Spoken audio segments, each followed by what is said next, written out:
Hello leaders, mga leaders ng Live Good. So guys, meron ako i-share sa inyo kung paano ba talaga tamang pagdesisyon. Kung ikaw ay nahihirapan sa Live Good ngayon, tinatamaan ka ng attrition. Attrition means nalalagasan ka ng mga tao kasi lumilipat sa ibang company. Yung pinaglipatan naman nila, alam naman natin fly by night.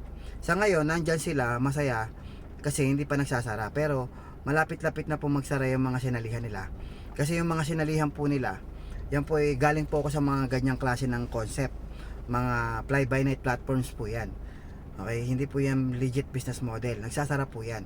So hintay lang po kayo, magsasara rin po yan. Kasi hindi po yan legit business eh. Okay, so ngayon nakikita mo, nagwo-worry ka kasi naglipatan. Huwag ka mag-worry. Huwag ka mag-worry diyan kasi temporary lang po 'yun.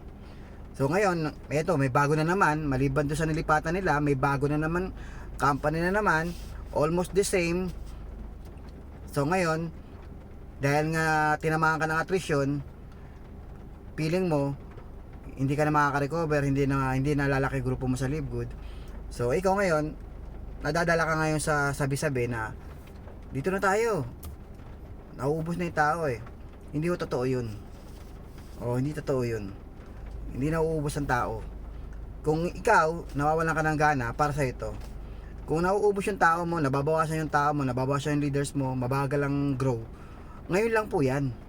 Temporary lang yan kasi hindi pa yung itong nag-viral na fly by night platform, pasara pa lang, bukas pa eh. Pag nagsara na po yan, dyan na po magsisimula na ma-realize ng mga tao na Live Good talaga ang the best at pang long term. So ngayon, kung natingin mo nalalagas yung tao mo, magsimula ka ulit. Bumuo ng grupo. Nagawa mo nga magpalaki ng grupo eh. Magsimula ka ulit magpalaki ng grupo. Kumuha ka ng mga new blood. So yung mga new blood, hindi na yan mahahatak. Okay?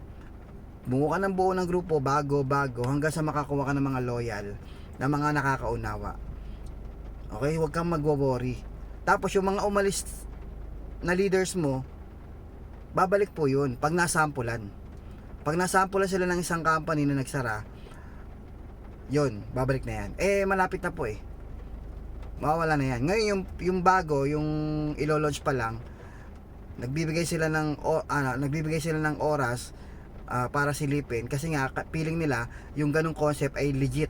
Kasi nga yung naunang lumabas na ganon ay dinumog. Etong pangalawang lumabas na same concept, business model, okay, feeling nila totoo rin.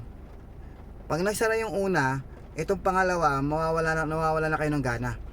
Nagsara yung una na parehong business model Itong pangalawang ilo-launch, pareho ng business model to hindi rin to legit.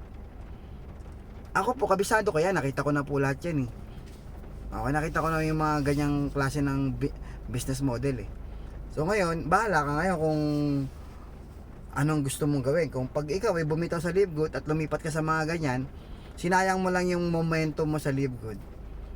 Oo, mahina ka ngayon, bumabagal ka, nababawasan ka.